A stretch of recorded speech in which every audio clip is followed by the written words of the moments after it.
നിക്ക് നിക്ക് നിക്ക് നിക്ക് ഇന്നാ പിടിച്ചോ ചിക്കൻ ഹനിയത് ഞാൻ ഉണ്ടാക്കിയിൽ വെച്ചിട്ടേ എനിക്ക് ഏറ്റവും ഇഷ്ടപ്പെട്ട റൈസ് ആയിട്ടാട്ടോ. അപ്പം എങ്ങനെയാ തുടങ്ങല്ലേ?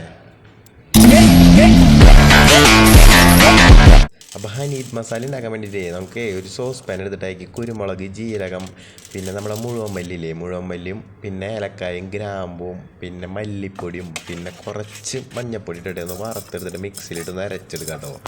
അത് അരച്ചെടുത്ത് കഴിഞ്ഞിട്ടുണ്ടെങ്കിലേ നമ്മളെ ഹനീത് മസാല റെഡി ആയി. അത് നമുക്ക് ചിക്കനിൽ മാരിനേറ്റ് ചെയ്യാം. ചിക്കനിൽ മാരിനേറ്റ് ചെയ്യുമ്പോഴേ കുറച്ച് ഒരു ക്യൂബ് മാഗി ക്യൂബും കൂടി ഇട്ടിട്ടേ ഒന്ന് മാരിനേറ്റ് ചെയ്തിട്ട് ഒരു സോസ് പാനില അല്ലെങ്കിൽ എന്തെങ്കിലും ഒരു പാത്രത്തിലിട്ടിട്ടേ അതൊന്ന് തിളപ്പിച്ചെടുക്കണ്ട, വെള്ളം ഒഴിച്ചിട്ട് കുറച്ച് ഉപ്പും കൂടി ഇട്ടിട്ടേ അതൊന്ന് തിളച്ച് ചിക്കൻ ഒന്ന് ബോയിലായി വന്നേക്കണമെങ്കിൽ അതിന് നമുക്ക് എടുക്കാം. എന്നിട്ട് ആ ചിക്കൻ എടുത്തിട്ടേ നമുക്കൊന്ന് ഷാലോ ഫ്രൈ ചെയ്ത് മാറ്റി വയ്ക്കാട്ടാ.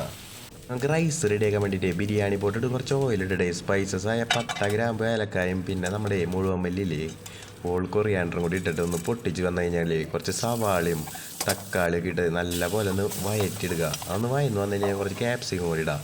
അതും കൂടി ഒന്ന് വയന്ന് വന്നു കഴിഞ്ഞാലുണ്ടല്ലോ നമുക്ക് അതിനകത്തേക്ക് നമ്മൾ ചിക്കൻ വേവിച്ച് ചെയ്യുന്ന സ്റ്റോക്ക് ഇരിക്കില്ലേ, അത് ഒരു ഗ്ലാസ് അരിക്കും 1.5 ഗ്ലാസ് വെള്ളത്തിൻ്റെ അളവിലേ അത് ഇട്ടിട്ട് നല്ല ഒരു 2 ബ്ലാക്ക് ലെമൺ കൂടി ഇട്ടിട്ടേ നല്ല പോലെ വെട്ടി തിളപ്പിക്കുക. അത് തിളച്ച് വന്നു കഴിഞ്ഞിട്ടുണ്ടെങ്കിലോ നമുക്ക് നമ്മുടെ റൈസില്ലേ സോക്ക് ചെയ്ത് വെച്ചേക്കുന്നത് ആ റൈസും കൂടി ഇട്ടിട്ട് ഒന്ന് അടച്ച് വെച്ചൊരു 10 മിനിറ്റ് അത് കഴിഞ്ഞിട്ടുണ്ടെങ്കിൽ നമ്മുടെ റൈസ് റെഡി ഉണ്ടാവും കേട്ടോ. റൈസ് റെഡി ആയി കഴിഞ്ഞാലേ നമ്മൾ ഷാലോ ഫ്രൈ ചെയ്ത ചിക്കൻ അതിൻ്റെ മേലയിൽ വെച്ചിട്ടേ കുറച്ച് ചോപ്പ്ഡ് കൊറിയാൻഡറും നട്ട്സ് ഒന്ന് ഫ്രൈ ചെയ്ത് അതിൻ്റെ മേലാക്കിയിട്ടേ അടച്ച് വെച്ചൊരു 5 മിനിറ്റ് ഒന്ന് ദം ചെയ്തെടുക്കുക. അപ്പോൾ നമ്മുടെ ഐറ്റം റെഡി ഉണ്ടാവും. അപ്പോൾ തുറന്നു കഴിഞ്ഞാൽ കിച്ചൺ ഫുള്ളൊരു മണമായിരിക്കും. അപ്പോൾ ഇതൊന്ന് മസ്റ്റ് ട്രൈ ആയിട്ടാട്ടോ, എല്ലാവരും ഒന്ന് ട്രൈ ചെയ്യുക.